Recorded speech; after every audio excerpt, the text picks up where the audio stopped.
উপলব্ধিকে জাগ্রত করবার সুযোগ আমরা পাই। আল্লাহ রাব্বুল আলামিন আজকের ভূমিকম্প থেকেও আমাদেরকে সেই সুযোগ গ্রহণ করার তৌফিক দান করুন।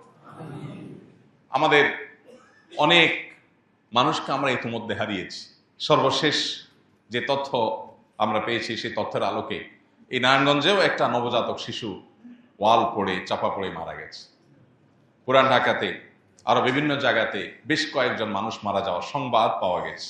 একাধিক ভবন ধসে পড়ার সংবাদ পাওয়া গেছে। আরো কি পরিমাণ ক্ষয়ক্ষতি হয়েছে সেটা হয়তো পরিপূর্ণ ক্লিয়ার হতে আরেকটু সময় আমাদের অপেক্ষা করতে হবে। এই ঘটনার পর বিশেষ করে আমাদের দুটি বিষয় খুব গুরুত্বের সাথে ভাবতে হবে। নাম্বার এক, এই ধরনের ভূমিকম্প হাদিসের ভবিষ্যৎবাণী ১৫০০ বছর আগের ভবিষ্যৎবাণীর আলোকে পৃথিবীর আয়ু যত বাড়বে তত এই ভূমিকম্পের মাত্রা বা পরিমাণ বাড়বে। পৃথিবীতে মানুষের বেঁচে থাকার উপকরণ, সুস্থ হওয়ার উপকরণ মানুষ যত বেশি আবিষ্কার করুক না কেন, হাদিস বলছে কিয়ামত যত নিকটবর্তী হবে আকস্মিক মৃত্যুর পরিমাণ বাড়বে। দেখুন, জ্ঞান বিজ্ঞানে মানুষ উন্নত হয়েছে। একটু শরীরটা ব্যথা করলে সেই ব্যথার ট্রিটমেন্টের জন্য কত কিছু মানুষ আবিষ্কার করে ফেলেছে, তাই না?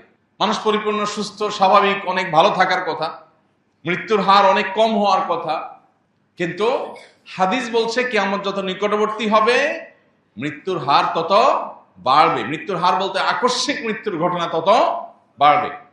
মানুষ কোনোভাবে সেটা ঠেকাতে পারবে না। আর এছাড়া নানা বৈজ্ঞানিক গবেষণাও হাদিসের সে বিষয়টিকে আরো বেশি স্বীকৃতি দেয়, সত্যায়ন করে, মেনে নেয় যে পৃথিবীব্যাপী এ ধরনের ভূমিকম্প আরো বাড়বে।